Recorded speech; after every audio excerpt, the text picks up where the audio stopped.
Very good morning. Shafiq, Manohar, Nitesh, Shiva, Mazhar, Dipankar, Diksha, Akanksha, Vinash, Chhote, Ravishankar, Kishan, विजय। आज नाम पढ़ने का मन कर रहा है, देखने का कौन कौन है। Sanjay, Pratibha is always there, Amit, Sonu, Paridhi, Pallavi, कितना सुंदर नाम है Paridhi, Mithilesh, Ambuj, Santosh, Shalini, Hemant, Nisha, Diksha, Digvijay, Arvind, Rajvardhan, Jitendra, Vikas, Ambuj, Sanjeev, Manohar, Rajesh, Umendra, Ashish. Thank you all of you.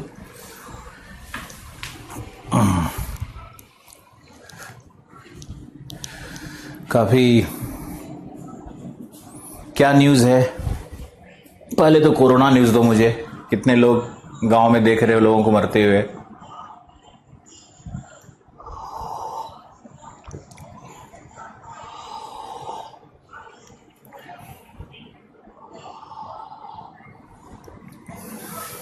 चाय की अंतिम सिप।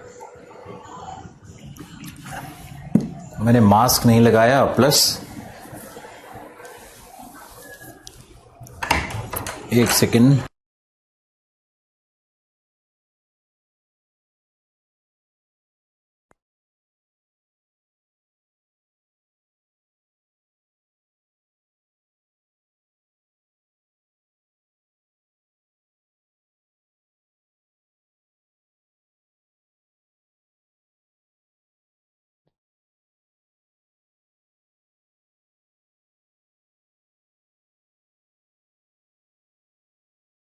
पहले हम मास्क और ग्लास पहन लें। यूपी का हाल बेहाल पंचायत चुनाव से। मेरा गांव जीरो। बिहार शरीफ में तो मास्क भी नहीं लगाते।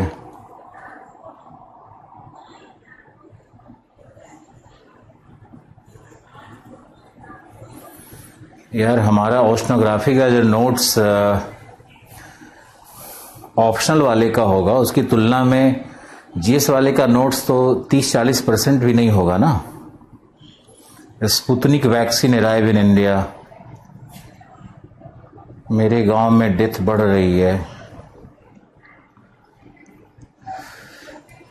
दिवाकर, मेरा भी नाम लीजिए सर। 2πr। मनोहर 2πr क्यों लिखे हो भाई? साथ में कोई और क्लास कर रहे हो क्या? वृत्त की परिधि।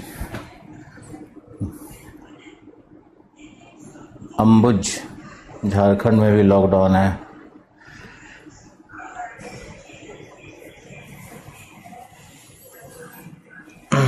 ये सब कंपैरिजन नहीं करना चाहिए। हर वर्ष का अलग अलग नीड होता है, तो जो नीड है उसके अनुसार से ही।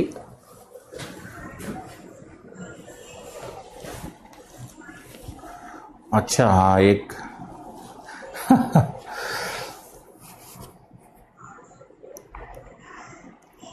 किसी स्टूडेंट का नाम परिधि है। नाम मुझे अच्छा लगा, तो कुछ लोग उसका नाम 2πr लिख के भेज दिया। Very good.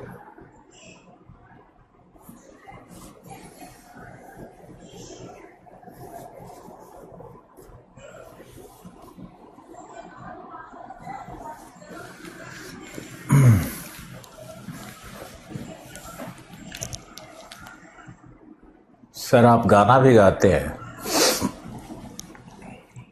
एक ही जिंदगी है और उस जिंदगी में सब कुछ करना चाहिए ना।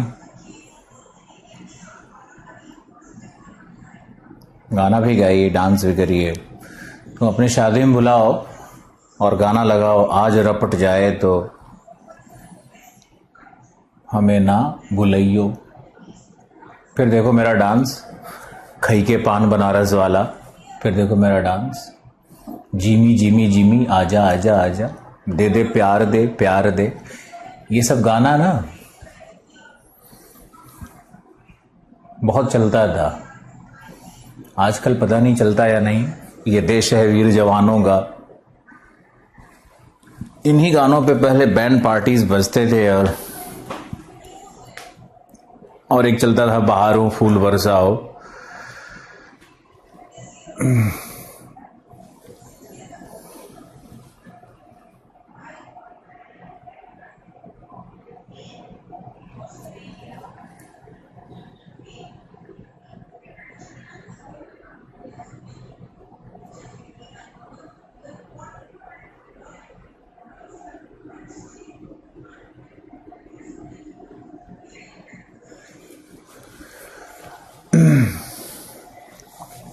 ये सब गाना ऐसा था ना कि बैंड पार्टी वाला भी खुश रहता था बजाने में, उसको भी यही 5 गाना आता था। जब कुछ गाना बजाने का हो, जिमी जिमी जिमी आजा आजा शुरू हो गया। उसके बाद लोग अपना उछल उछल के पैर पटकने लगे, हाथ पैर आगे फेंकने लगे, डांस शुरू हो गया। डांस क्या समझो, कचाहीन कर देते थे लोग रोड पे। किसी का टांग नाले में गया, रोड भी तो कैसा ही है पता ही है तुम लोगों को। बिहार यूपी के जो छोटे छोटे नगर हैं, पतली पतली गलियां, और बारात भी जाती थी तो सबसे मोहल्ले के अंतिम वाले घर में। अब डांस करते करते ऊपर छत पे भी देखना है भाई, लड़कियां छत से झांक रही हैं तो ऊपर भी देखना है, नीचे डांस का परफॉर्मेंस भी देना है। ये बड़ा डबल टास्क हो जाता था। और यही डबल टास्क के चक्कर में लोग अपना अपना जगह बनाने के चक्कर में एक दूसरे को धक्का, 2-3 लोग तो नाले में जरूर जाता था। उसके बाद जो गाली गलौज शुरू होता था, फिर छेका छेकी मार पीट। उधर दूल्हा बेचारा शादी कर रहा है, इधर यंग लड़का सब 15, 16, 17 साल वाला, 14, 15, 17 वाला सब आपस में घूसा का बरसात किए हुए है गैंग बना करके। अब तो बैंड पार्टी दिखता ही नहीं, अब तो लोग 4 भोंपू लगा लेते हैं और उसके बाद शुरू हो जाते हैं, पता नहीं ढाकचिक ढिकचिक ढिकचिक ढाकचिक कुछ बजते रहता है। उसमें भी गंदे गंदे भोजपुरी गाने सब बजते हैं।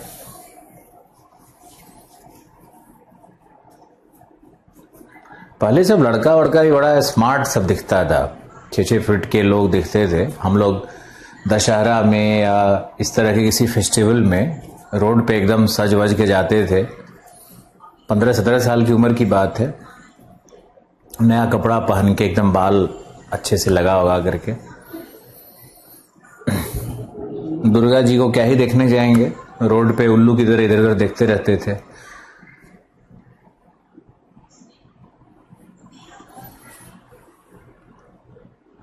हम लोग के टाइम में तो बड़ा क्लोज सोसाइटी था ना, तो दशहरा हो या कोई वैसा सावन का मंदिर याद आता है कि सावन के टाइम में मंदिर में जनरली हम लोग की उम्र की जो सहपाठिनियाँ होती थी, लड़कियाँ होती थी, वो लोग निकलती थी। तो हम लोग को पता रहता था कि कौन किधर जाता है, किस मोहल्ले में है। सुबह सुबह साइकिल से कवर करते थे 2-3 मंदिर। दशहरा में तो समझो सुबह 7 बजे से ही ड्यूटी लग जाता था, 5-6 पंडाल कवर करते हुए जेब में 2, 4, 5 रुपया रहता था।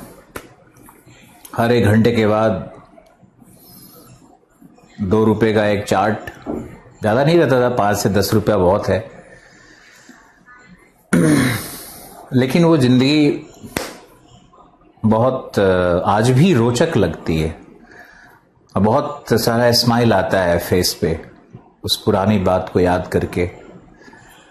तो वो भी एक जीवन का बहुत खूबसूरत क्षण था। ये भी खूबसूरत क्षण है, जब मरेंगे तब भी खूबसूरत क्षण ही होगा। जिंदगी तो खूबसूरत यात्रा ही है। हम लोग उसमें दुख क्यों भोगने लगते हैं? जब मन में महत्वाकांक्षा, आकांक्षा, वासना, दूसरे से घृणा, दूसरे से प्रतिस्पर्धा, दूसरे को देख के जलना, दूसरे पे दांत किटकिटाना, ये सब शुरू जब कर देते हैं ना, अब ये हम लोग इसको लेके पैदा नहीं होते हैं, लेकिन हम लोग इसको सीख लेते हैं अपने माँ बाप से। बुरा मत मानना, माँ बाप ही तुमको ये सिखा रहे हैं। सबसे पहले तो वो भी यही काम कर रहे हैं, तुम्हारे गुरु भी सिखा रहे हैं, तुम्हारा समाज भी सिखा रहा है। तो ये हम लोग जब सीख लेते हैं तो धीरे धीरे करके दुख और तनाव में चले जाते हैं। फिर कहते हैं कि जिंदगी खूबसूरत नहीं है, जिंदगी में बड़े सदमे हैं, बड़े दुख हैं, बड़े ये हैं।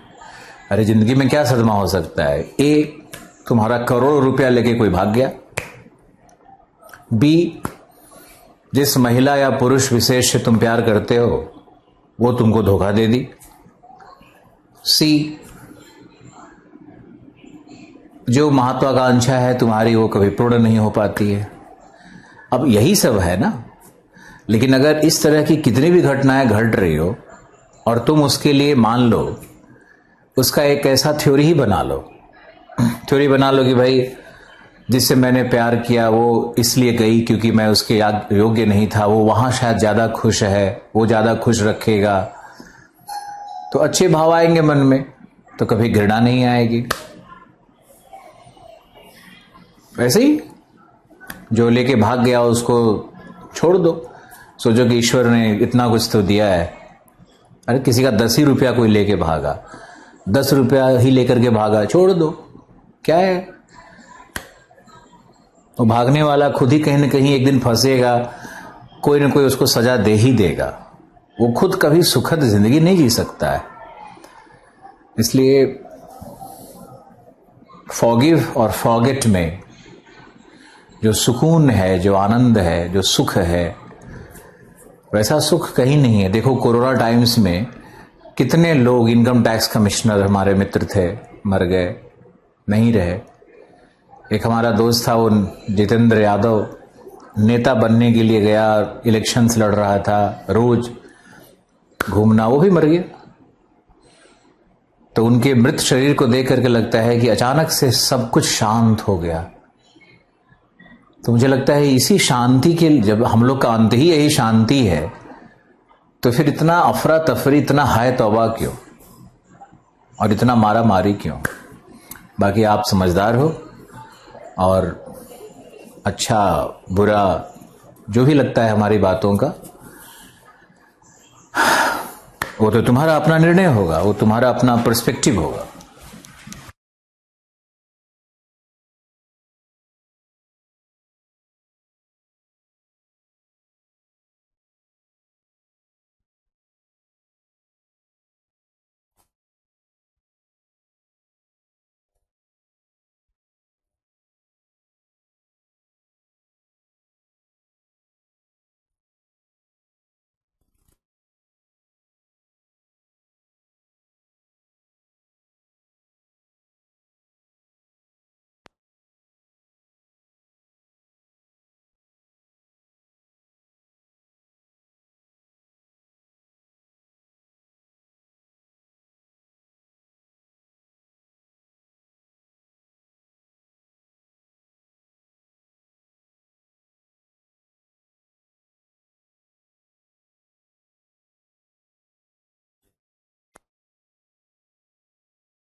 अरे क्या करें, कोई आ गया।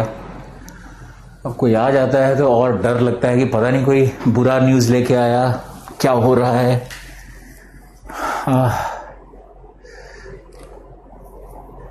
वैक्सीन लगवाने से लोगों को फीवर आ रहा है तो आने दो, उनको समझाओ तुम लोग जाकर के कि ये वैक्सीन क्या है। वो एक तरह का वायरस है, और जब बॉडी में वायरस डाला जाता है वैक्सीन के माध्यम से तो बॉडी एडजस्ट करती है। वैक्सीन से फीवर आएगा, आने दो, वैक्सीन से नहीं डरना है।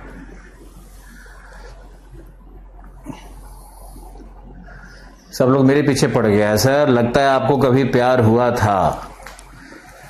क्यों नहीं होगा, मतलब हम आदमी नहीं थे? 6 फीट 2 इंच का आदमी,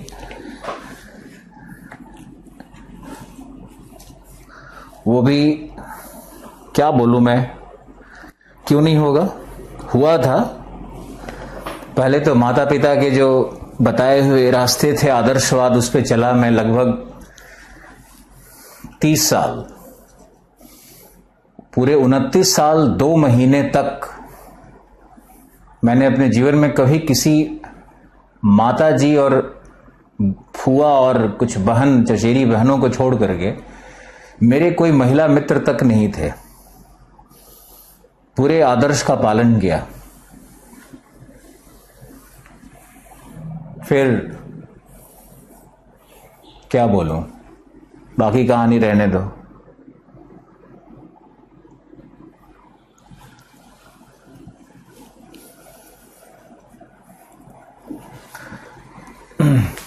मुझे हिंदू हॉस्टल में मेरे दोस्त सब यही कहते थे कि पता नहीं कैसा इंसान है,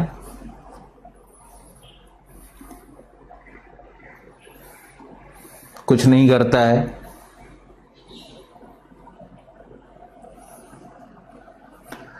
चलिए पढ़ाई करिए, व्यक्तिगत जीवन में मजा मत लीजिए।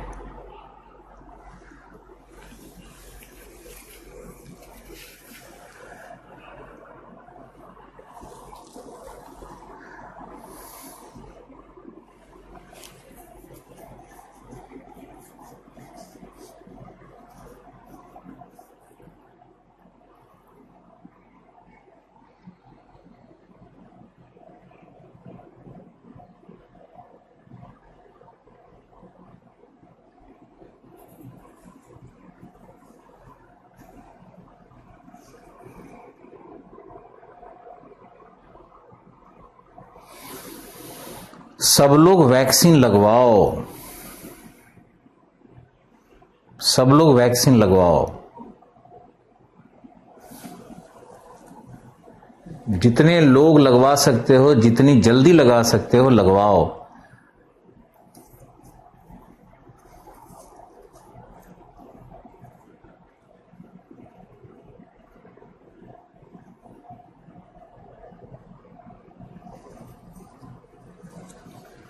देखो, ऐसा नहीं है कि मान लो मैंने कुछ खो दिया है तो ऐसा क्या है कि दोबारा नहीं पाया जा सकता है क्या?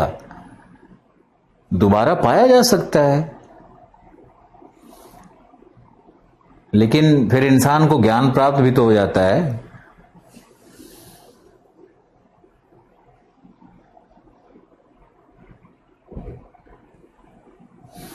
होठों की हंसी को ना समझ हकीकत ए जिंदगी, दिल में उतर कर देख हम अंदर से कितने नाराज हैं आपसे। वाह।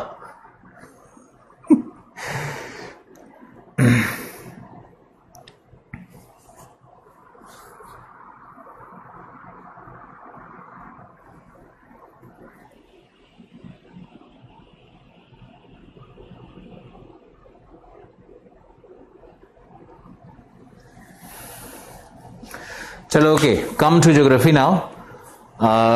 व्हाट स्टार्टिंग विथ, आज क्या टॉपिक था, कल क्या करवाया था मैंने?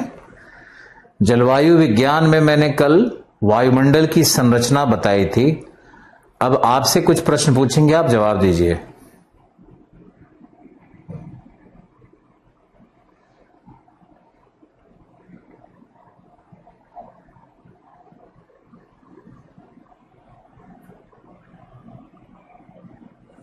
हम लोग से पूछ रहा है कि सर शायरी कोई सुनाइए। अरे भाई, हम लोग शायरी सुनाने लगेंगे तो तुम लोग कहोगे कि टीचर होके ऐसी बात करता है। शायरी वायरी मत सुनो हमसे। हम लोग हॉस्टल में रहे हुए हैं ना, तो जो हॉस्टल के रहते हैं लोग, हॉस्टलर्स रहते हैं, उनका एक फ्लेवर ही अलग होता है। उनको समझना वही लोग समझ पाएंगे जो हॉस्टल में रहे हुए हैं।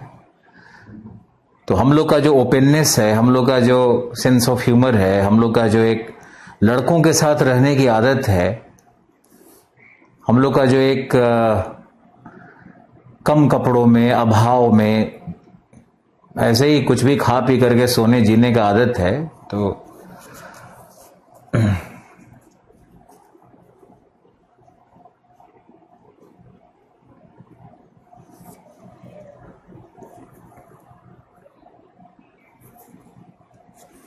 ओके।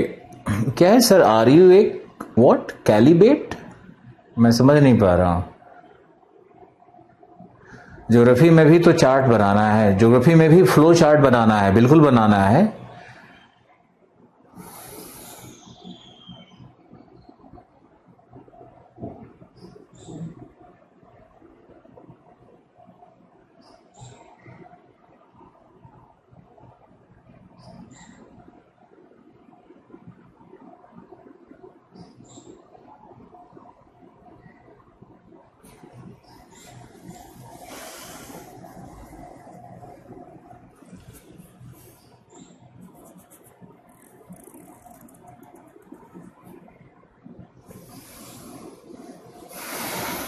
अरे अभी जब जरूरत आएगी तब ना, फ्लो चार्ट की जरूरत आएगी तभी।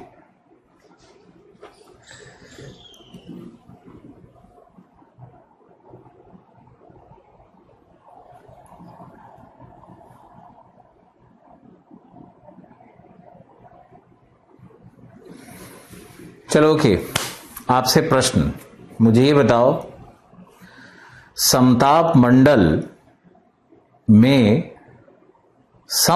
मंडल में क्या तापमान ऊंचाई के साथ परिवर्तित होता है या तापमान ऊंचाई के साथ नियत रहता है?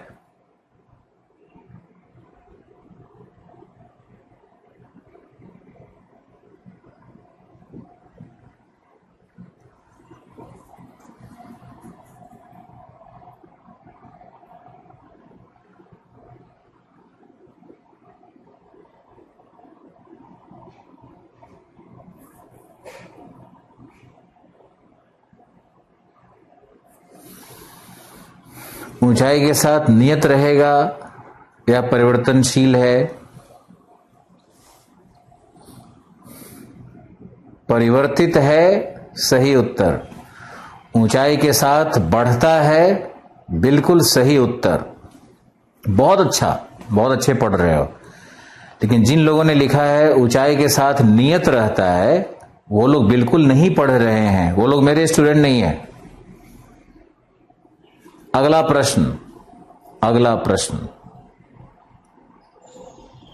प्रश्न है, आयन मंडल में गैसों का आयनीकरण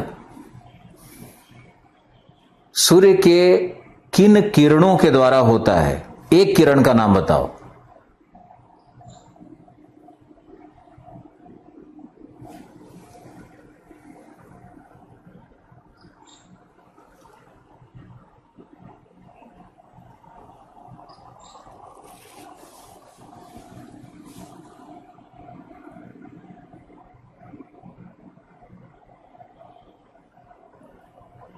यूवी रे बिल्कुल सही है। कुछ लोग रेडियो वेव लिख रहा है, गलत। यूवी रे और गामा रेज दोनों, लेकिन यूवी रेज ज्यादा प्रभावी है। बहुत बहुत धन्यवाद, अच्छा पढ़ रहे हो, वेरी गुड। अब एक प्रश्न हम लेते हैं जो मैंने कल जानबूझ करके नहीं बताया, यह समझने के लिए कि कितने लोग अपने प्रयास से भी पढ़ते हैं? बताओ। ऑरोरा बोरियालिस एवं ऑरोरा ऑस्ट्रालिस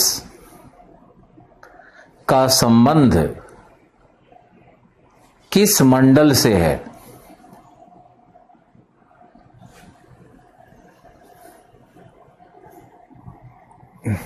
वायुमंडल के किस भाग से है?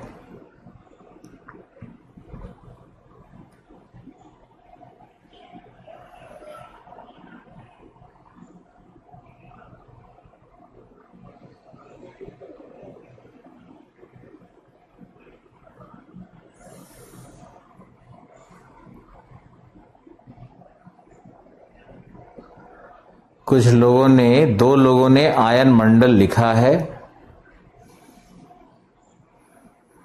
बाकी सब लोग गलत लिख रहे हो। सिर्फ 2 स्टूडेंट सही लिख रहा है।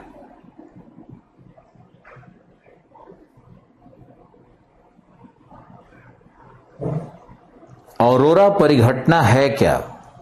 ऑरोरा एक प्रकार का प्रकाश पुंज है। जैसे मान लो कि उत्तरी ध्रुव के पास साउथ मैग्नेटिक पोल है, मैंने आपको बताया था। दक्षिणी ध्रुव के पास नॉर्थ मैग्नेटिक पोल है। तो ये जो मैग्नेटिक पोल होते हैं वो आयन मंडल के आयनीकृत गैसों को अपने चुंबकत्व के कारण कभी कभी आकर्षित कर लेते हैं। इसके कारण एक बड़ा सा प्रकाश पुंज उत्पन्न हो जाता है। तो ये जो प्रकाश पुंज है इसी को ऑरोरा कहते हैं। अगर उत्तरी गोलार्ध में ये घटना घटती है ध्रुवों पर, तब इसको कहा जाएगा ऑरोरा बोरियालिस। बोरियालिस का अर्थ है टुवर्ड्स नॉर्थ, उत्तर की ओर। और अगर दक्षिणी गोलार्ध पे है, दक्षिणी ध्रुवों के पास हुआ है, तो कहेंगे ऑरोरा ऑस्ट्रालिस। ऑस्ट्रालिस का अर्थ है दक्षिण की ओर।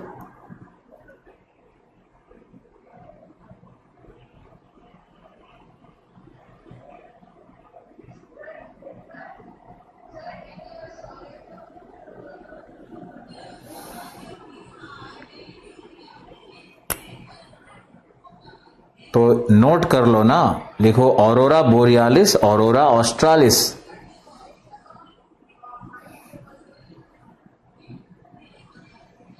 अर्थ का जो मैग्नेटिक पोल है वो आयोनाइज्ड गैसों को अट्रैक्ट कर लेता है।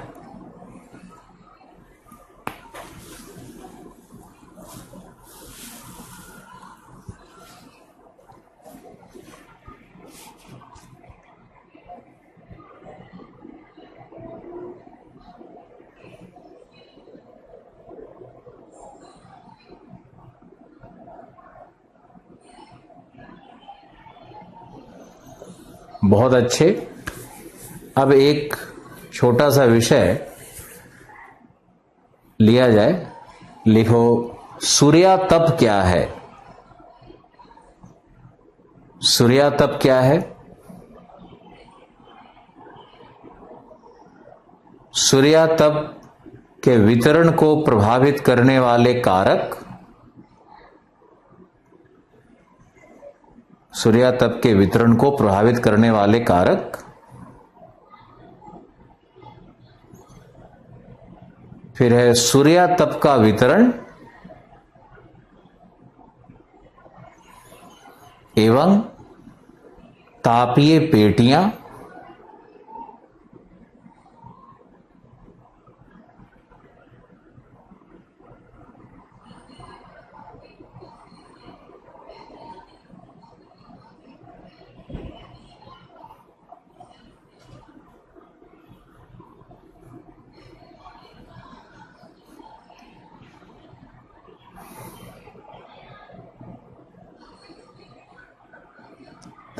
तापीय पेटियां।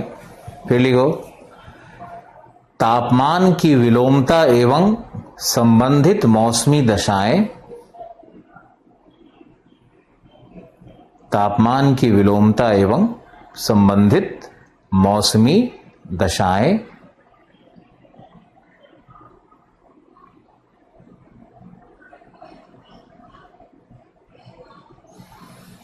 बिजली गिरने वाली जो बात है ना, वो हम वर्षण में बात करेंगे।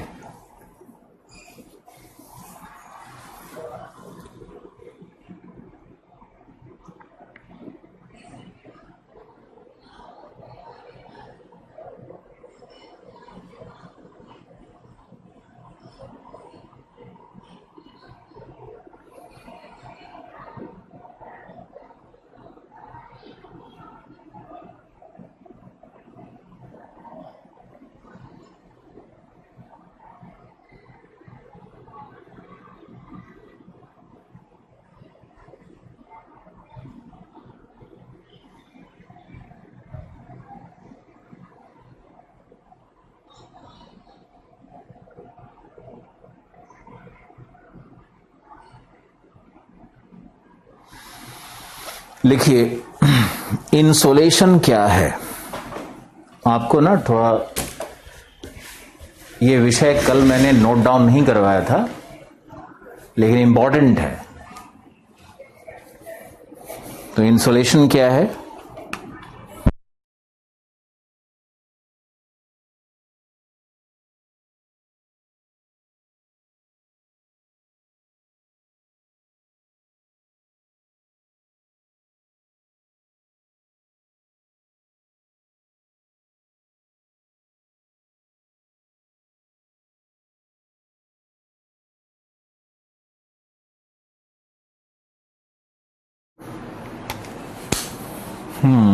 बैटरी चेंज करने की आवश्यकता पड़ गई।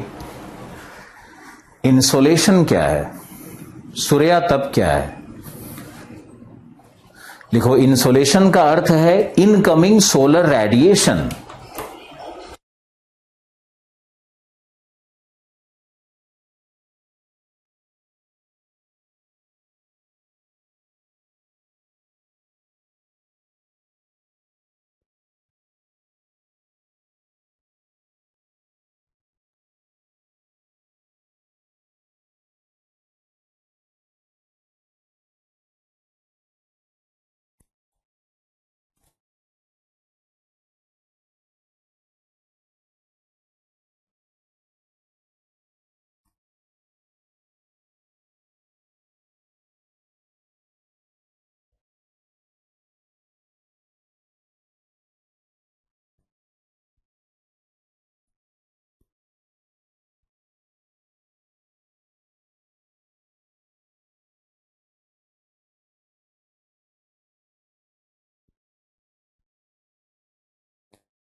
मेरा बड़ा बुरा हाल है, पता नहीं मैंने बोर्ड पे लिखने वाला वो पेन कहां रख दिया। उसको ढूंढ रहे हैं, कहीं मिल ही नहीं रहा। परेशानी है, सामान कहीं भी रख देते हैं फिर घूमते रहते हैं।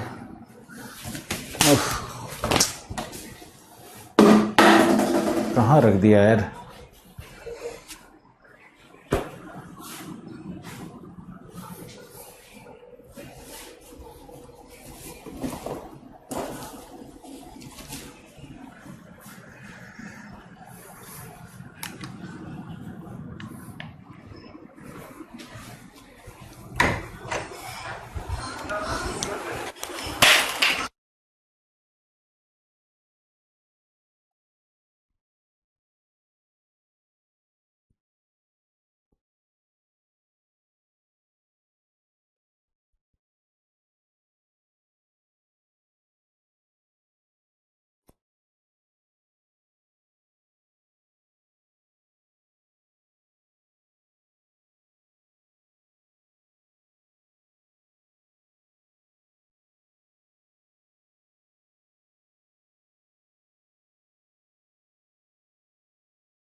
रियली सॉरी, मिल गया,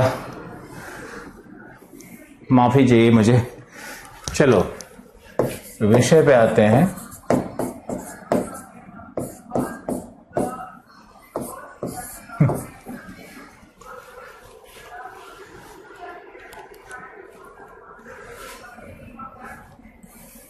इसका मतलब होता है इंसोलेशन। सब लोग ध्यान से लिखिए। इंसोलेशन का मतलब है इनकमिंग सोलर रेडिएशन, है ना।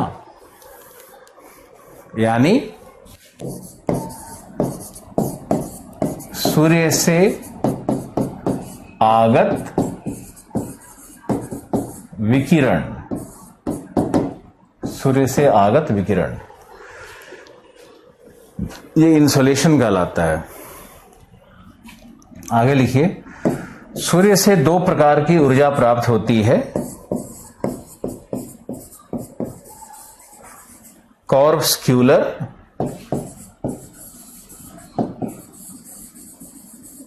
और रेडिएशनल। सूर्य से दो प्रकार की ऊर्जा प्राप्त होती है, कॉर्पस्क्यूलर, रेडिएशनल। कॉर्पस्क्यूलर होता है फोटॉन्स के रूप में, रेडिएशनल ऊर्जा होता है रेज, किरणों के रूप में।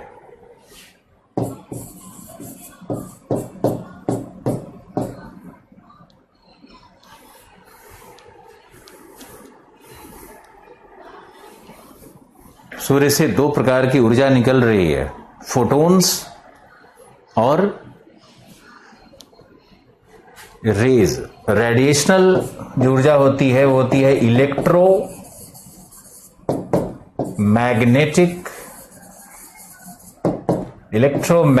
वेव।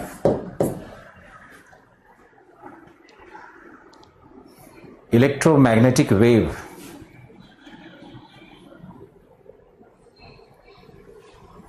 EMW। तो आप देखो, लिख लिया।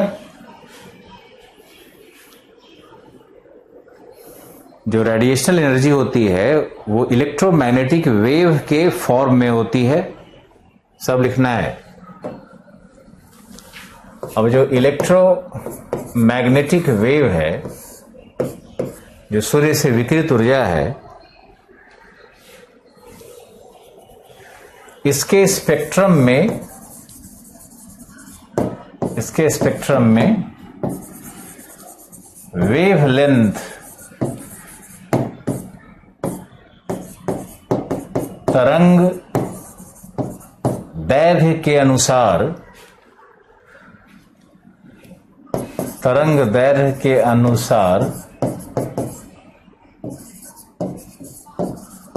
अनुक्रम या किरणों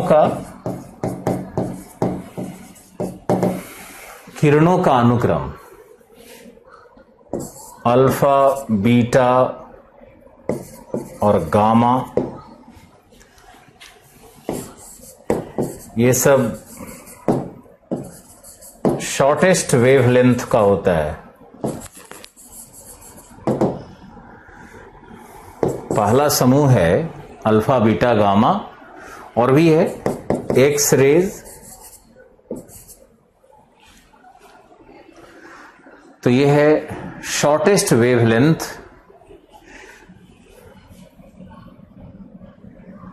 जो बहिर्मंडल में प्रवेश करता है। मुंह मत देखो, लिखना है। हमारे क्लास का सबसे बड़ा की है लिखना, बहुत जरूरी है और समझना भी जरूरी है।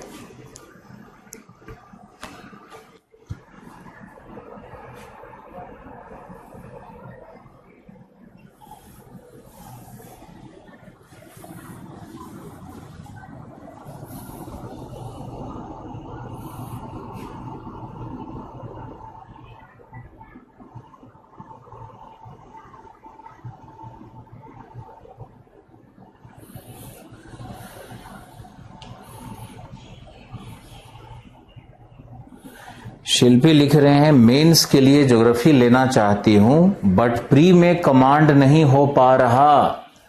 उल्टा सोच रहे हो शिल्पी आप। आपको सबसे पहले मेंस में कमांड करना पड़ेगा, तब प्री अपने आप सॉल्व होगा। उल्टा सोच रहे हो, पहले मेंस फिर पीटी। कितनी बार समझाया है? शॉर्टेस्ट वेवलेंथ है। देखो एक बार बताना तो जरा, पूछ लेते हैं। ये एक किरण है एक्स, ये एक किरण है वाई। दोनों में शॉर्ट वेवलेंथ किसका है, एक्स का या वाई का?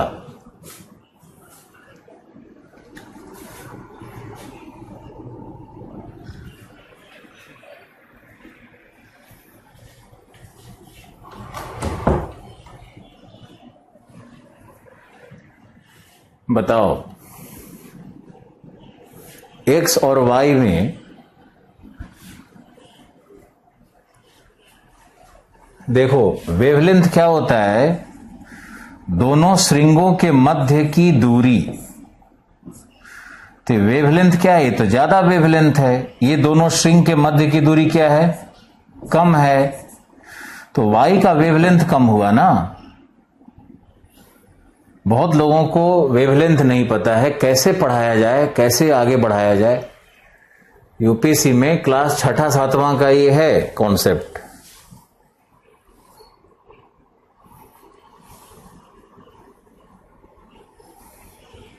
ओके, अब आप देखिए शॉर्टेस्ट वेवलेंथ बहिर्मंडल में प्रेस करता है। इसके बाद दूसरा जो किरणों का समूह है स्पेक्ट्रम में, जो दूसरा समूह है वो है विजिबल लाइट्स,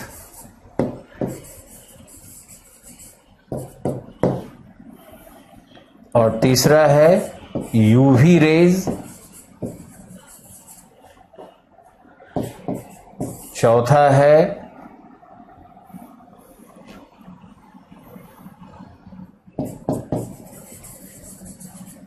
इंफ्रारेड, इसका हिंदी होता है लाल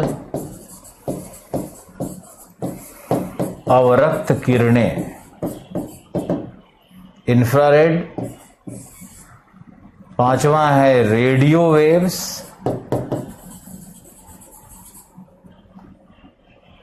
और एक और लिख सकते हो माइक्रोवेव्स। माइक्रोवेव्स। तो ये जो 4, 5 और माइक्रो होता है, इसको जनरली लॉन्ग वेव माना जाता है। और यही जो इंफ्रारेड, माइक्रोवेव, रेडियो वेव है, यही पहुंचता है कहां, आपके क्षोभ मंडल में। यानी हम लोग जिन किरणों को प्राप्त कर रहे हैं क्षोभ मंडल में, धरातल पर, वो मूलतः रेडियो वेव हैं, माइक्रोवेव हैं और इंफ्रारेड्स हैं। याद रखना है। यूवी रेज ओजोन लेयर के द्वारा ओजोन मंडल में अवशोषित हो जाता है। ओजोन मंडल में अवशोषित हो जाता है। और विजिबल लाइट से ये मध्य मंडल तक ये प्राप्त होता है। और ये सब जो है, पहला जो आप ये पहला ग्रुप देख रहे हो, ये तुम्हारा ताप मंडल में ये प्राप्त होता है।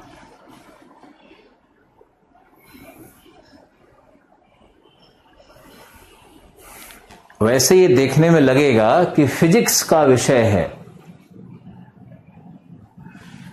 वैसे सर मुझे ये आज समझ में आया। अपनी ईमानदारी के लिए बहुत बहुत धन्यवाद। बहुत लोगों को आज समझ में आया होगा, लेकिन और बहुत लोगों को पहले से भी आता होगा, बहुत अच्छे अच्छे स्टूडेंट्स हैं इस बैच में, वो लिखते हैं तो पता चलता है।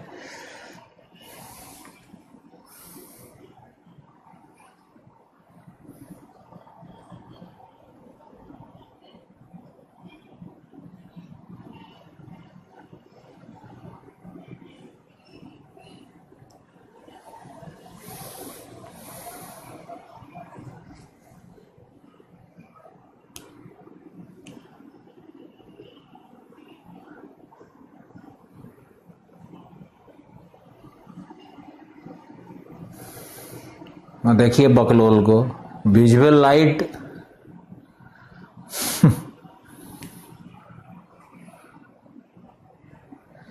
फिजिक्स में भी पढ़े हैं सर,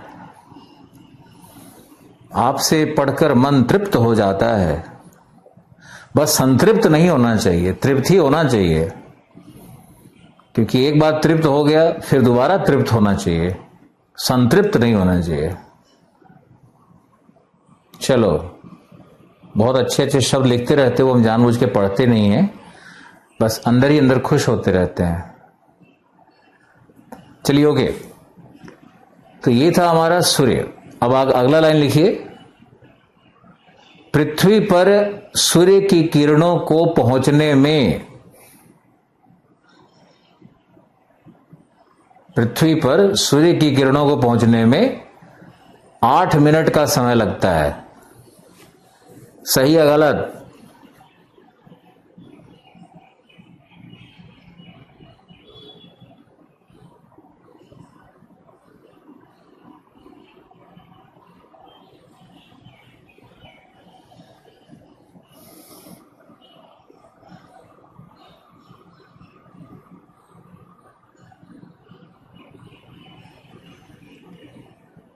बोलो।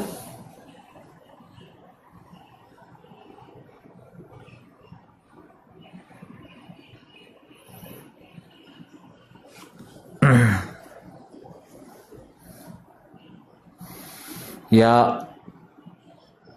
8.18 कितना टाइम लगता है? 8 मिनट का समय लगता है। सही है गलत?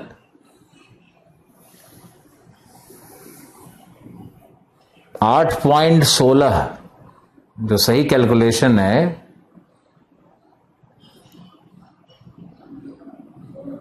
8 मिनट 20 सेकेंड या 8 मिनट 16 सेकेंड। आप 8 मिनट 20 सेकेंड लिख लो, 8 मिनट भी आए तब भी सही मान लेना, गलत मत मानना।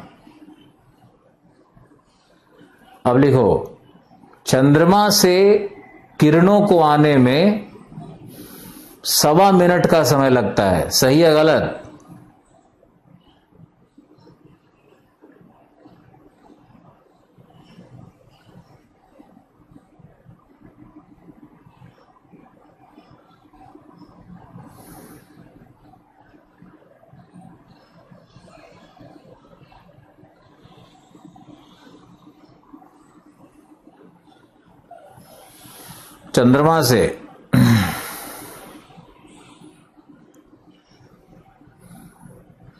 चंद्रमा से पृथ्वी पर आने में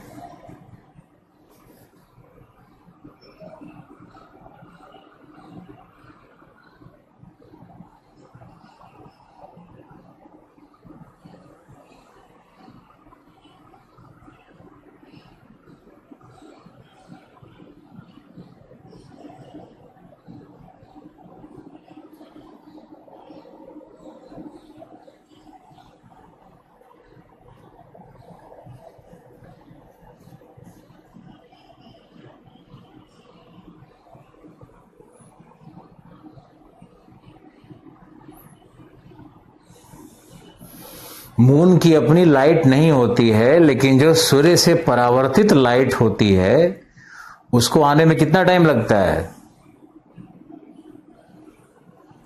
1.3 मिनट,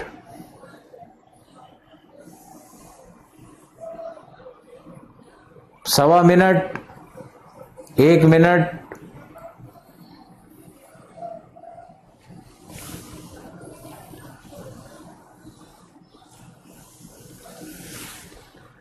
लिखिए 1.25 मिनट।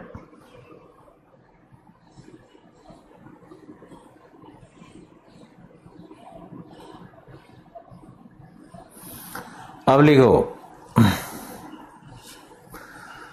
प्रकाश का वेग क्या है?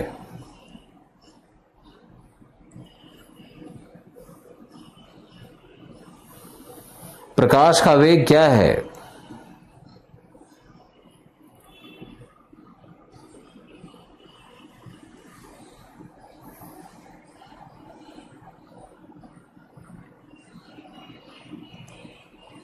तीन लाख किलोमीटर प्रति सेकंड।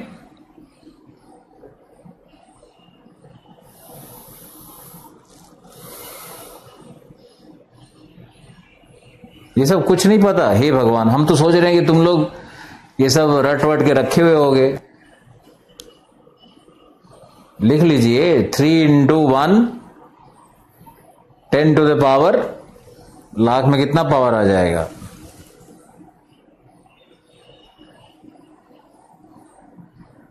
पावर 6।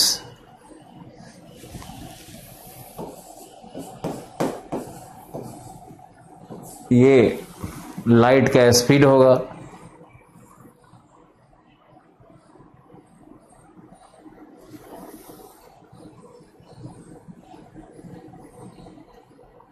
चलो ओके, आगे लिखिए।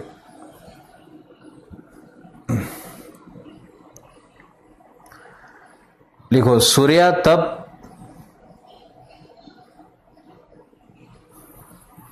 के वितरण को प्रभावित करने वाले कारक।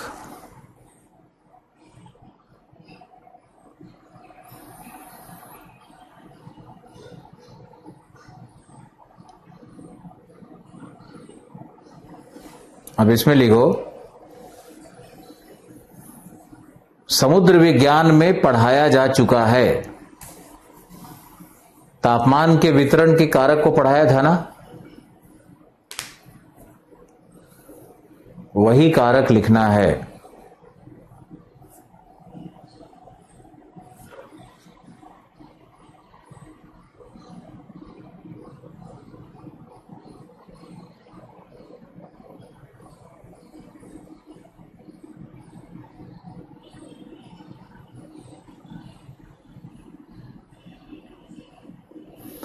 दस पर पावर 6 होगा या 5?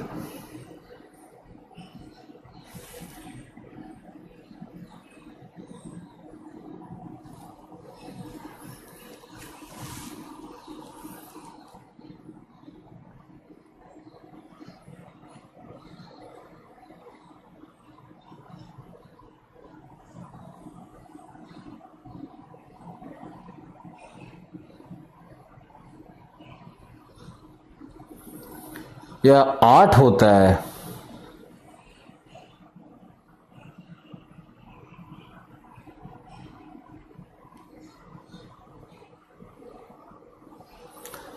सूर्यातप को प्रभावित करने वाले कारक में लिखो, पहला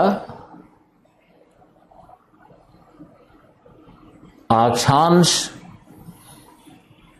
विषुवत रेखा पर किरणें लंबवत होती है।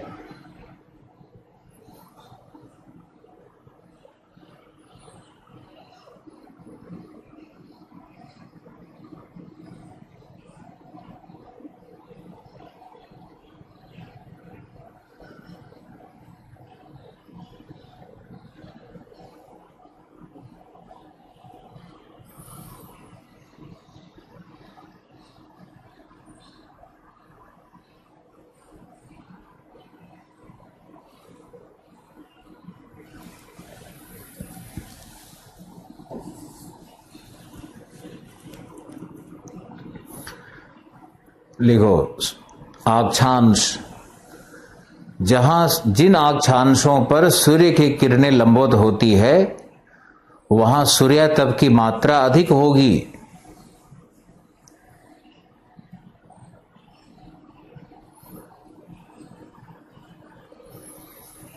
दूसरा लिखो, angle of incidence,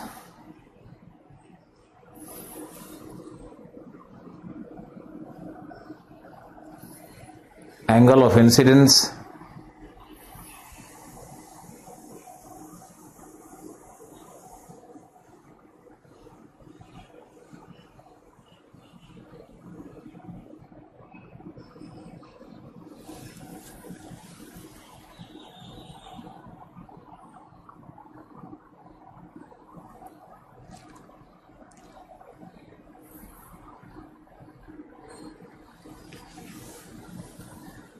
angle of incidence यानी आपतन कोण, हिंदी मुझे नहीं पता,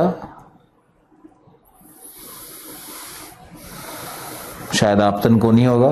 एंगल ऑफ इंसिडेंस पहले भी समझाया था, पढ़ाया था, आज भी लिखो।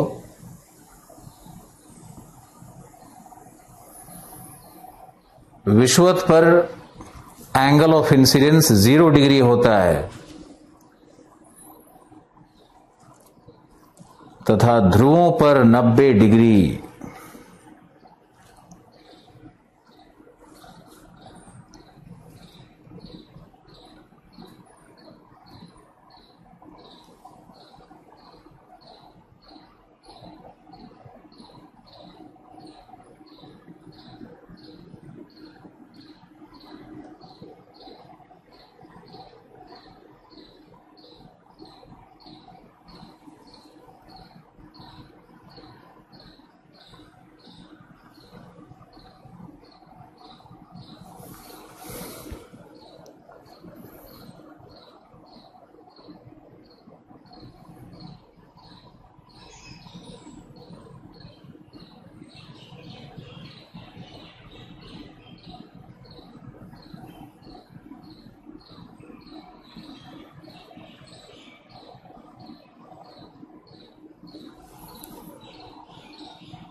अतः ध्रुवों पर नहीं, अतः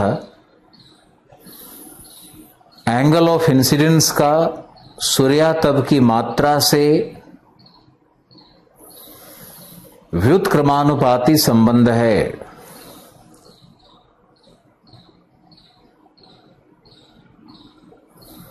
सूर्यातप की मात्रा से व्युत्क्रमानुपाती संबंध है।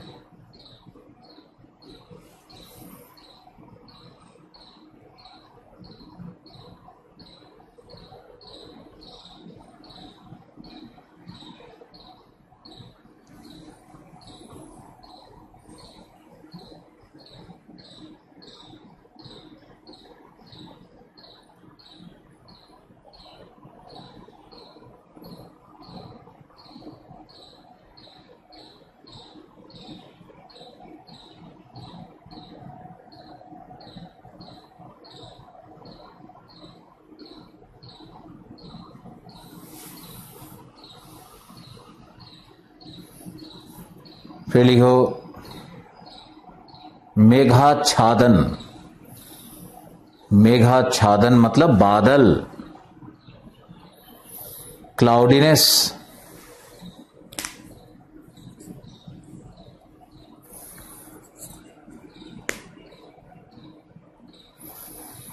तो लिख लो कि श्वेत बादल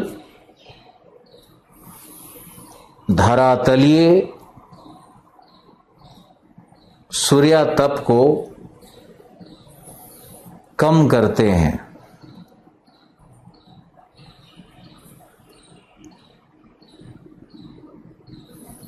क्योंकि इनमें व्याप्त हिमकण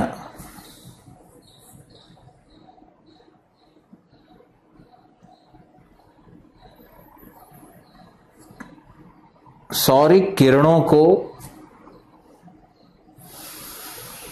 परावर्तित कर देते हैं।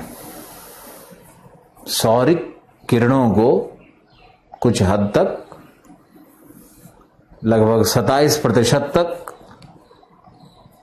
हमको तो सब डेटा याद है लेकिन तुम लोग को इतना जरूरत नहीं है, लिख सकते हो 27% तक परावर्तित कर देते हैं।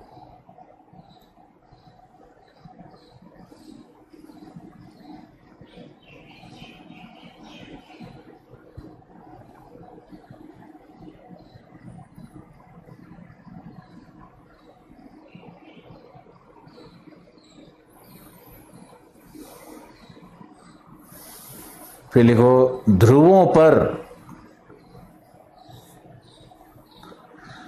सूर्यातप न्यूनतम है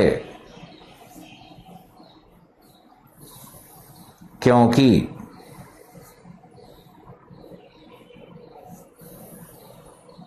किरणें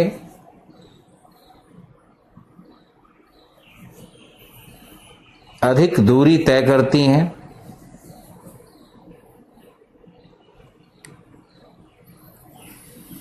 तिर्यक होती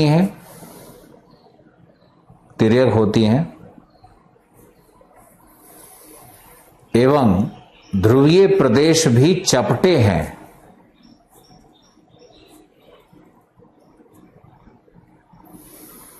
नेक्स्ट, ध्रुवों पर 6 महीने की रात्रि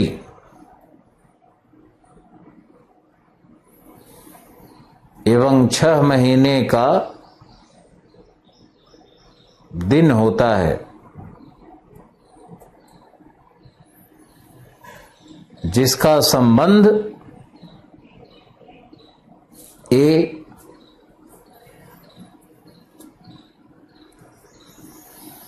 पृथ्वी के अक्ष का 23.5 डिग्री पर झुकाव, बी पृथ्वी के द्वारा सूर्य का परिक्रमण। ये सब क्वेश्चन आता है पीटी में। पृथ्वी के द्वारा सूर्य का परिक्रमण।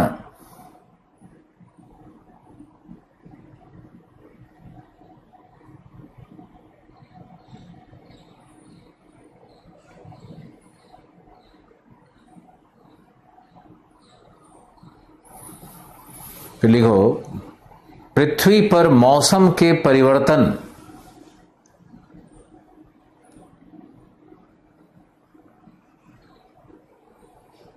के भी यही कारण है।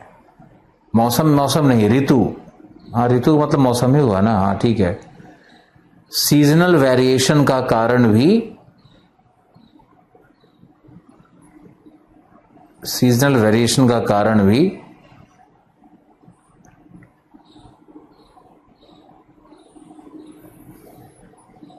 यही हैं।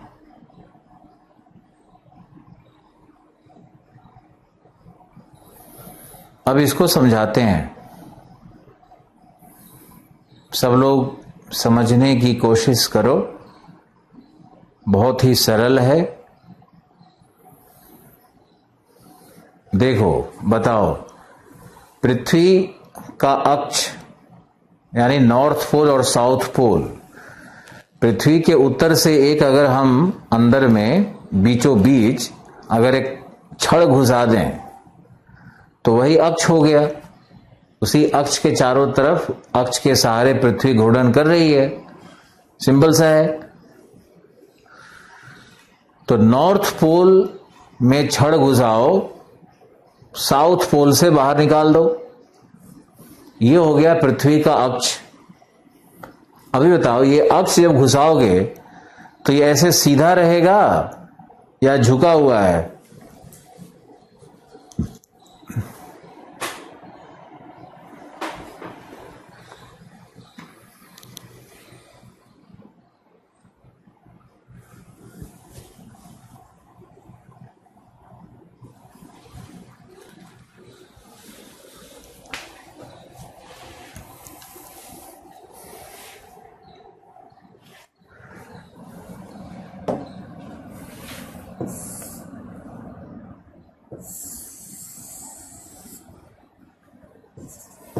ये देखो, नॉर्थ पोल है, ये साउथ पोल है। थोड़ा सा ऐसा करना पड़ेगा।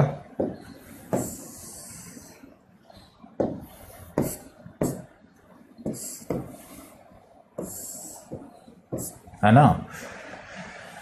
0 डिग्री है। ये हमने नॉर्थ पोल साउथ पोल में एक रॉड अंदर डाल दिया, तो यही है तुम्हारा एक्सिस ऑफ रोटेशन। समझ गया? लेकिन एक यहां पे एक लंबा ये लंब डालो, सेंटर से निकाल करके डालो, तो ये सीधा अक्ष तो ये हुआ ना, तो ये जो थीटा एंगल बन रहा है और ये थीटा 1 एंगल बन रहा है, तो थीटा एंगल हमारा 23.5 डिग्री है और थीटा 1 हमारा 66.5 डिग्री है। तो ये जो है ना, यही है झुकाव, यही झुकाव है। पृथ्वी ऐसे झुकी हुई है।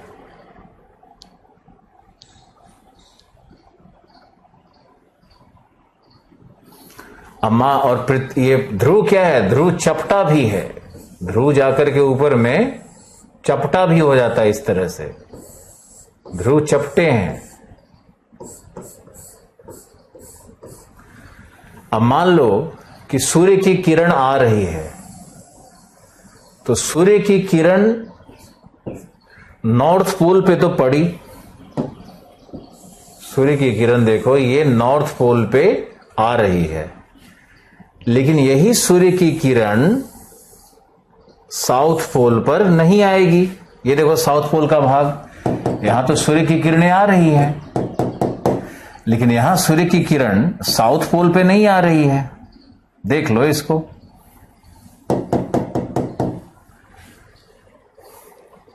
तो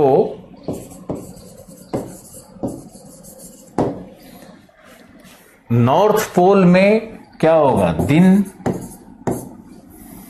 साउथ पोल में क्या हो जाएगा? रात्रि।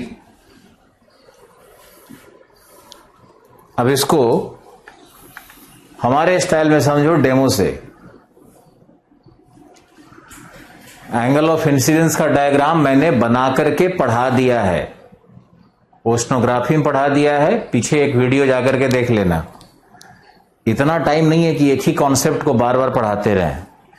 यह भी बताया था कि एंगल ऑफ इंसिडेंस पे एनसीईआरटी सविंदर सिंह सब गलत लिखा है।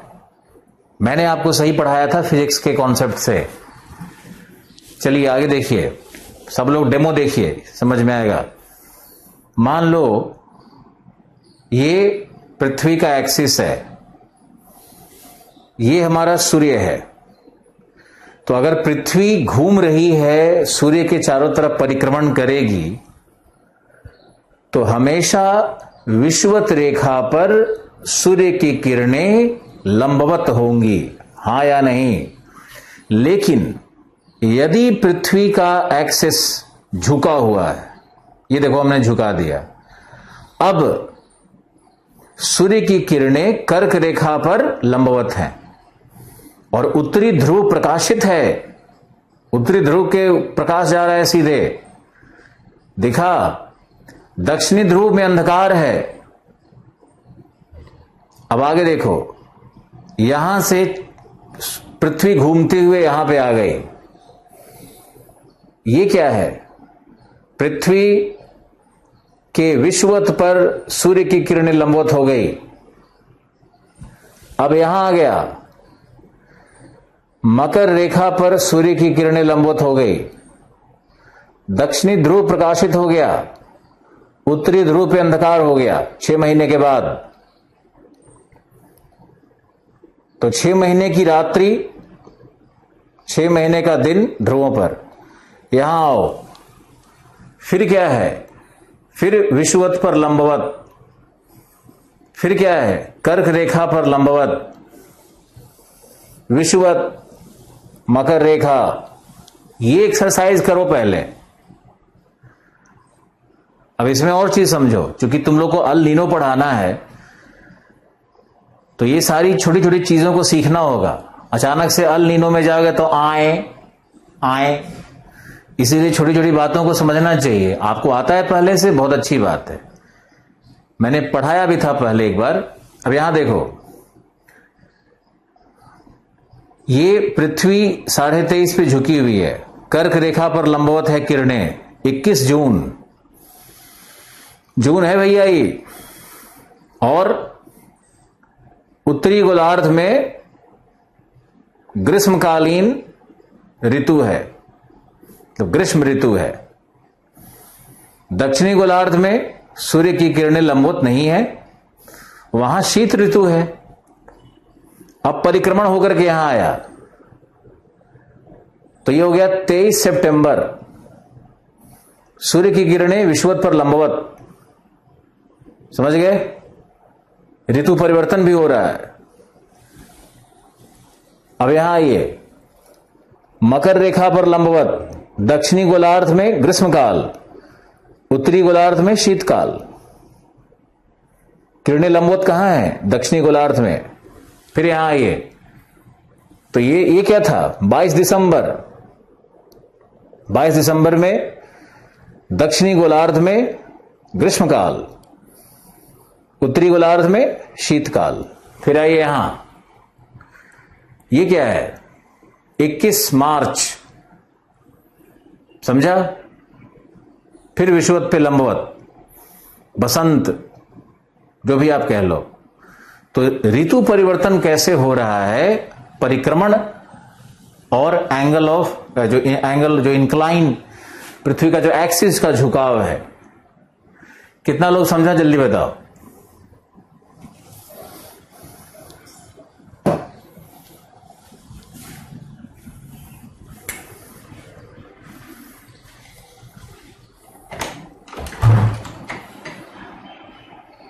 बताओ जल्दी लिख के।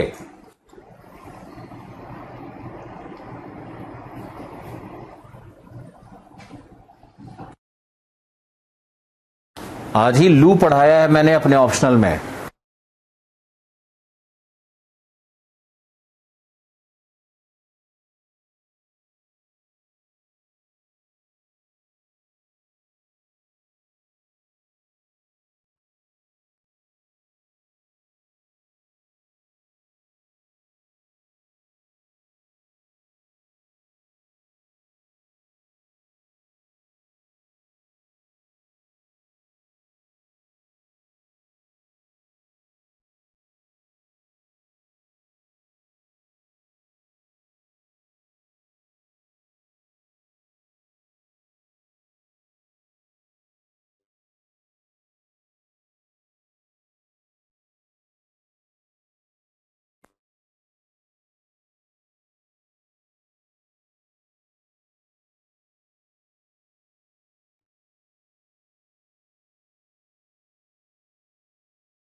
इस कॉन्सेप्ट के बाद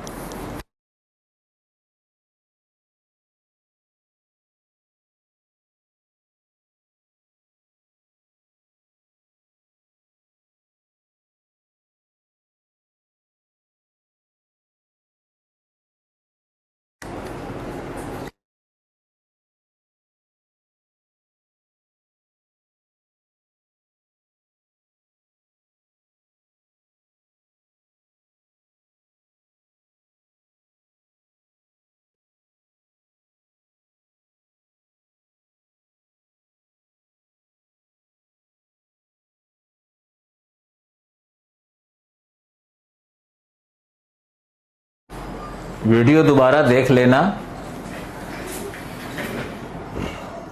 झुकाव के कारण लंबवत हो रहा है।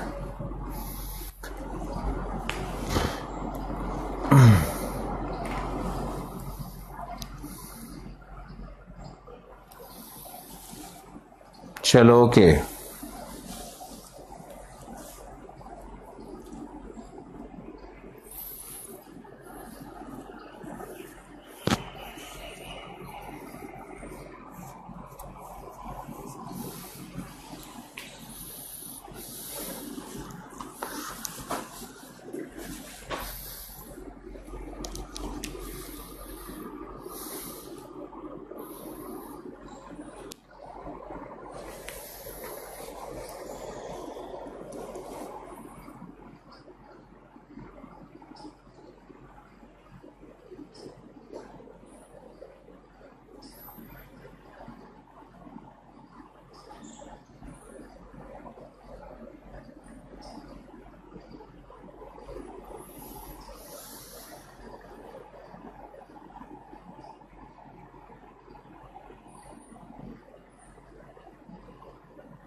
क्या तो लिखा है, कुछ समझ में नहीं आ रहा है।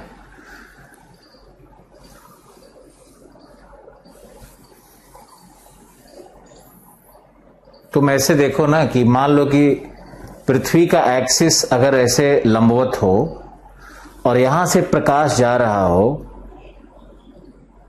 तो बिल्कुल मध्य में यानी विषुवत पे पड़ेगा ना प्रकाश। लेकिन अगर ये ऐसे झुका हुआ हो,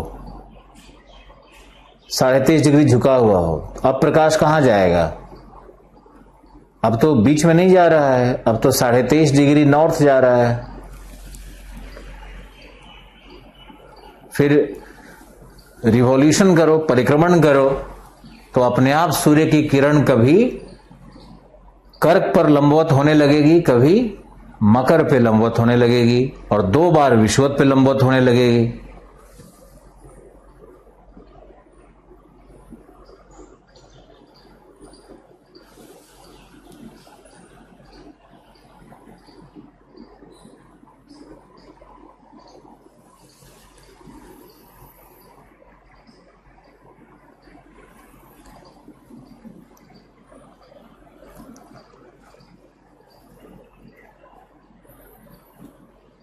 डरो मत, ज्योग्राफी आपको अच्छी समझ में आ रही है।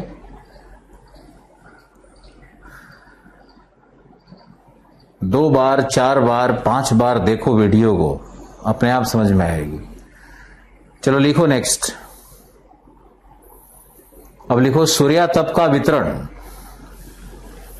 सूर्यातप का वितरण कैसे होगा? वितरण एवं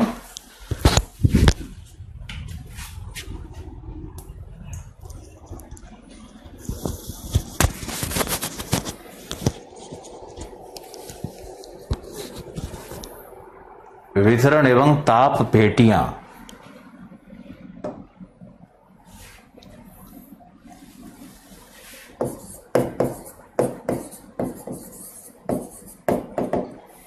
ये चार्ट जिसको याद रहेगा वो लड़का बहुत अच्छा करेगा। लिखिए 10 डिग्री नॉर्थ, 10 डिग्री साउथ, इसको कहा जाता है विषुवतीय प्रदेश। सूर्यातप की मात्रा होती है 100%। तापमान यहां पे रहता है 18 से 27 डिग्री सेंटीग्रेड तक। 28 है विंटर टाइम, 27 है समर टाइम। यानी जो तापमान का पराश है वो 3 से 9 डिग्री का होता है। इसको बोलते हैं टेम्परेचर रेंज। बहुत लोग घबरा गया होगा इतने में ही, मुझे मालूम है ना। ये क्या है? ये है प्रदेश। ये हमने क्या दिखाया? सूर्यातप की मात्रा कितनी है। ये हमने क्या दिखाया? शीतकालीन और ग्रीष्मकालीन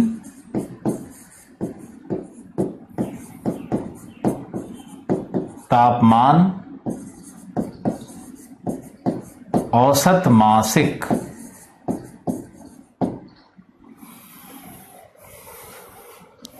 यानी जो 18 डिग्री है वो जनवरी का औसत तापमान है, 27 डिग्री जुलाई का औसत तापमान है। और ये क्या है? तापमान का परास या तापमान का वार्षिक परास।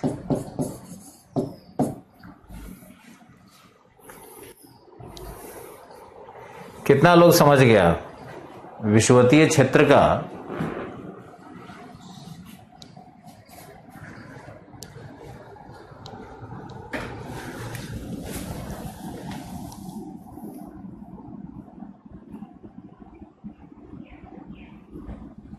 अरे शुक्ला जी, परेशान नहीं होना है, ध्यान से।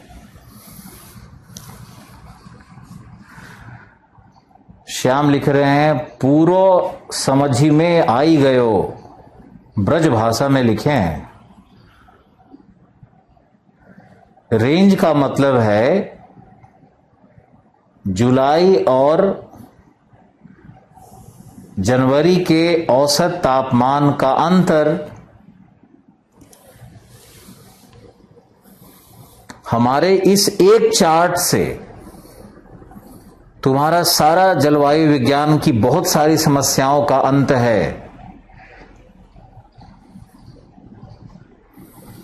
इसलिए इस चार्ट को टाइम लेकर के पढ़ा रहे हैं, भाग नहीं रहे हैं विषय को लेकर के।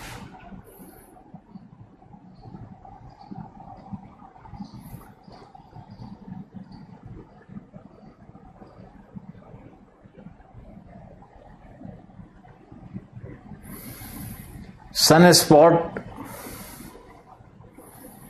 का बात करेंगे अल नीनो में।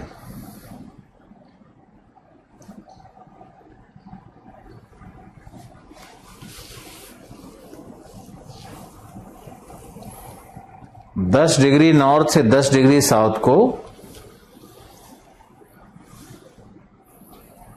मेरा 16 मई को कोई प्रोग्राम है क्या? कहां प्रोग्राम है? क्या पता चला भाई तुमको?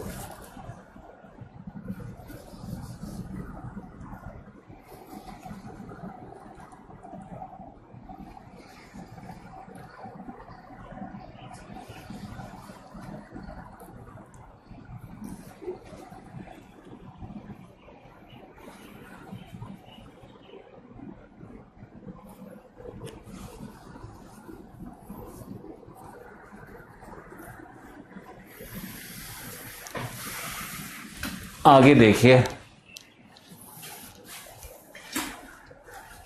10 से 30 डिग्री को हम लोग कहते हैं उष्ण कटिबंध, या इसी को कहा जाता है आयन वृत्तीय प्रदेश। दो नाम है इसके, उष्ण कटिबंध कह लो, आयन वृत्तीय प्रदेश कह लो। यहां सूर्यातप की मात्रा है 90%, तापमान का रेंज होगा 18 से 38 डिग्री तक, तापमान विंटर में 18 और ग्रीष्मकाल में 38 तक जाएगा। तो रेंज कितना हो गया? 20 डिग्री हुआ ना। इसका रेंज हो जाता है 20 से 24 डिग्री तक रेंज बनता है। वार्षिक निकल रहा है, वार्षिक तापमान का रेंज निकल रहा है। अब आइए 30 से 45 डिग्री, इसको भैया कहते हैं उपोष्ण कटिबंध, और इसी को अंग्रेज लोग कहते हैं वार्म टेम्परेट। 75% सूर्यातप है और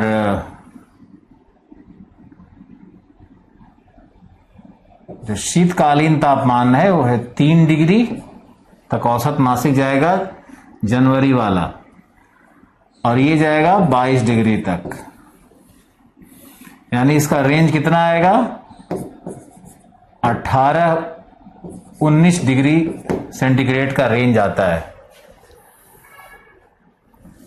इसके बाद आइए तो यह है हमारा 60 डिग्री,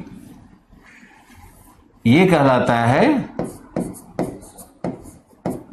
समशीतोष्ण। अंग्रेज लोग इसी को कहेंगे कूल टेम्परेट। 60% सूर्यातप है भाई साहब, और -3 डिग्री शीतकालीन तापमान चला जाएगा इसका, और ग्रीष्मकालीन 18 तक जाएगा, यानी रेंज इसका 21 डिग्री सेंटीग्रेड तक होता है। फिर आइए इसको कहा जाता है उपध्रुवीय। ये उपध्रुवीय प्रदेश है। इसी को कुछ लोग टैगा क्षेत्र भी कहते हैं।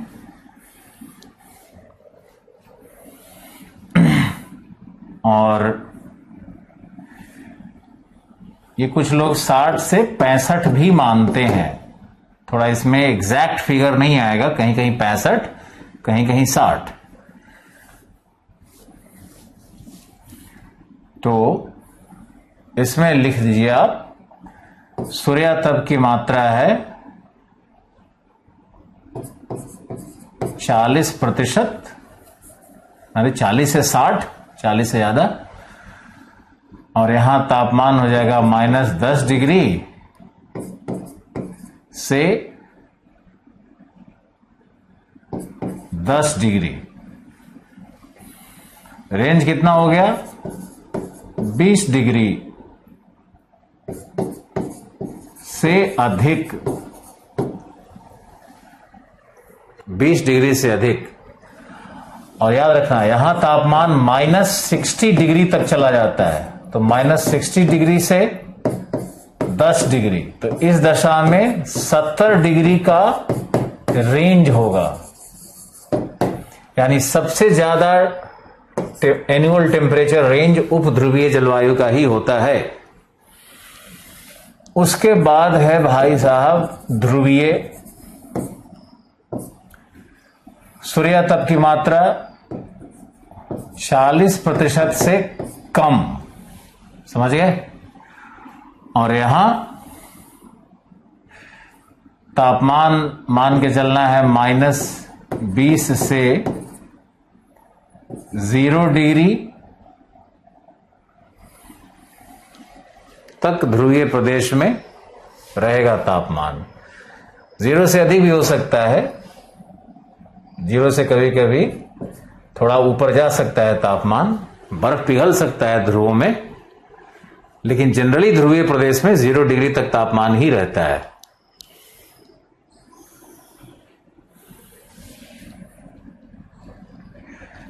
तो ये आपका अक्षांश पे कौन सा क्या होगा। अब तुमसे कभी कोई जिंदगी में कहे कि समशीतोष्ण का मतलब क्या है, तो समशीतोष्ण का मतलब क्या हुआ बताओ?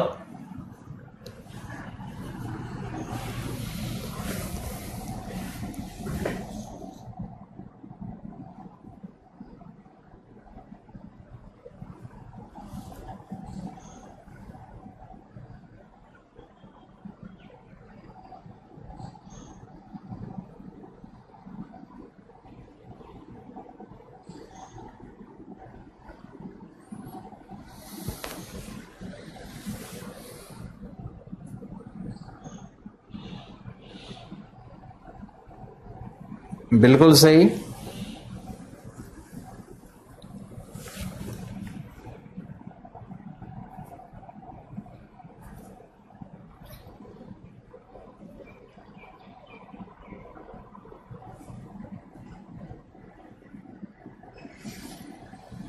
बताइए, कूल टेम्परेट का मतलब क्या हुआ?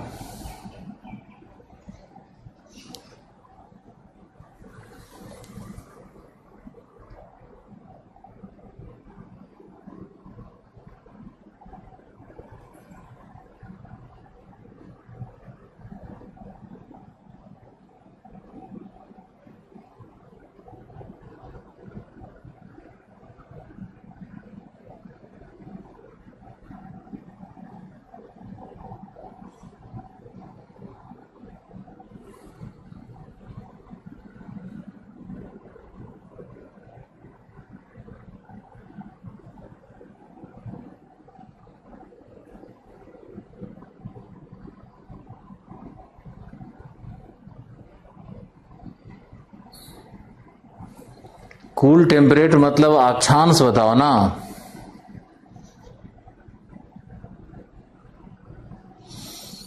कूल टेम्परेट में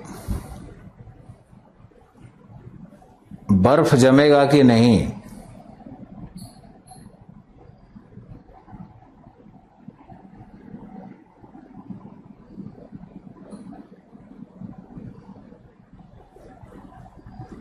बिल्कुल सही शफीक।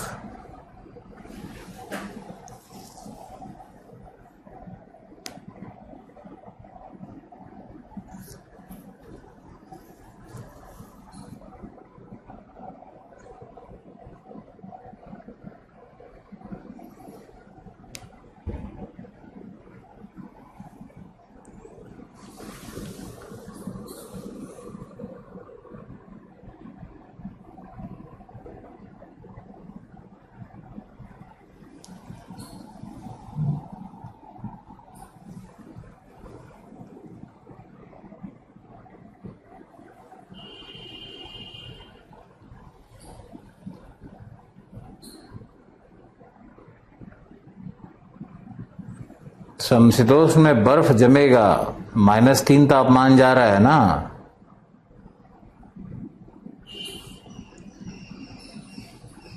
शफीक और मजहर और श्याम, 3 के अलावा कोई जवाब नहीं दे रहा है, सबको सांप सूंघ गया। और अभी अगर डिस्कशन करें कि प्रेम विवाह करना चाहिए या अरेंज मैरिज, तो देखो कितना एसएमएस आने लगेगा।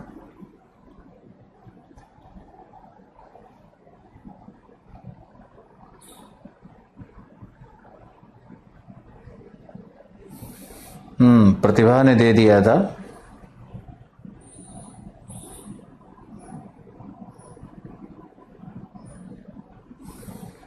अंबुज ने भी दिया।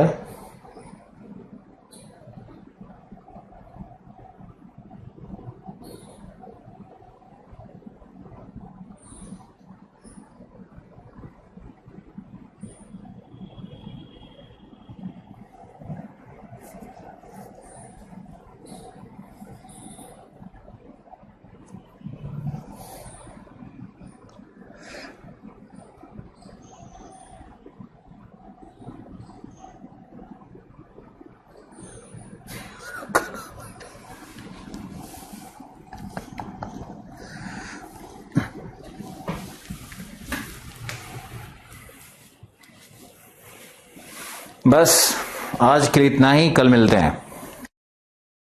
धन्यवाद।